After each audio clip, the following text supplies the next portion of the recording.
Saudi sampai hari ini, kalau kepergok seorang dukun, lagi praktek, nggak pakai negosiasi lagi udah. Nggak dipercaya lisannya, karena Allah katakan mereka pendusta. Bahkan saya berapa kali lihat cuplikan dukun-dukun ditangkap oleh pemerintahan Saudi, ditangkap resmi, dan mereka punya hayy amil ma'ruf nahi munkar. Ada kementerian khusus mengurus masalah itu untuk menegakkan kebenaran dan melarang kemungkaran. Mereka kalau tangkap, sampai dukunnya bersumpah, demi Allah, saya tidak ngerti, demi Rasulullah. Demi Rasulullah pun sudah salah, sumpah begitu. Dan mereka salah. Mereka mengaku tidak dipercaya. Tangkap, berapa hari diproses, langsung eksekusi. Penggal. Itu sabda Nabi SAW. Karena kerusakannya terlalu banyak. Banyak rumah tangga orang rusak gara-gara penyihirin. Banyak orang sakit gara-gara penyihirin. Banyak usaha orang bangkrut gara-gara penyihirin. Terlalu banyak kerusakannya. Terlalu banyak kerusakannya. Dan makin mereka kufur kepada Allah, maka makin didukung oleh iblis. La'natullahi alaih. Kalau dia menyatakan saya kufur kepada Allah dan dia menghinakan ayat Al-Quran. Biasanya ayat Al-Quran sengaja dituangkan dengan darah haid, dikencingin dan segala macam. Dan yang kita uniknya di Indonesia teman-teman, saya temukan sendiri. Mereka bergelar-gelar sebagai pemimpin-pemimpin umat Islam. Tapi ternyata dukun. Pakai kopiah haji. Ada di masjid. Buka rumah anak yatim. Tapi subhanallah dukun. Dan saya temukan sendiri. Interaksi, ngobrol, akhirnya sampai dengan dia buat pengakuan, ya, kemudian dia berikan buhul-buhul itu. Subhanallah. Ini ditipu betul umat dengan masalah ini. Kalau orang yang tampil jelas tampangnya memang seperti dukun, mungkin masih bisa kita ingatkan. Tapi sekarang banyak mereka, karena tahu kita mayoritas muslim, mereka berpenampilan seperti kita. La haula wa la quwata illa billah.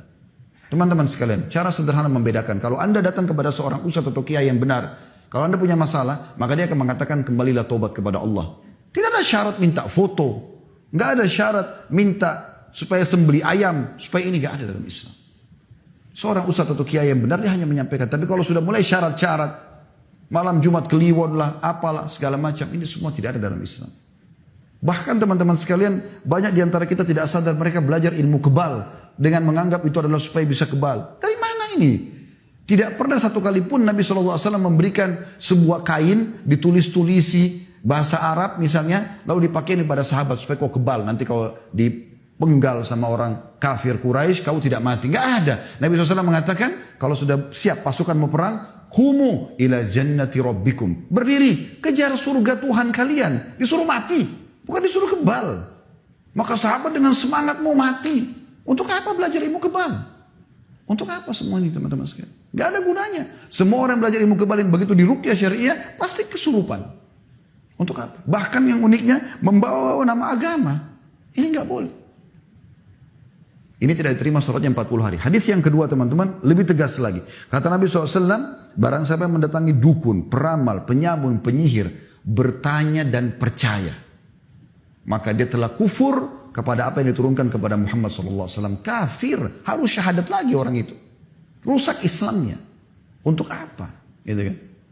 Tapi kan Ustaz, kadang-kadang kami kalau datang ke sana, dia tahu keadaan kami. Jangan ditipu teman-teman sekalian.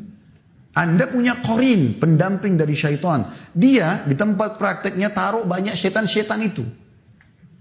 Kalau Anda ngerti bahasa Arab, bisa nonton di YouTube sebenarnya. Banyak sekali cuplikan dukun-dukun yang ketangkap di Saudi. Mereka bilang, kalau pas ketangkap, kok bisa kau tangkap saya? Saya sudah sebar sekian banyak jin. Dukun. Banyak syaitan gitu kan. Ada di antara mereka yang ketangkap lagi di masjid, mau nipu orang. Tapi ketahuan dukun, kemudian disuruh keluar, diinterogasi, akhirnya terbukti dia adalah dukun.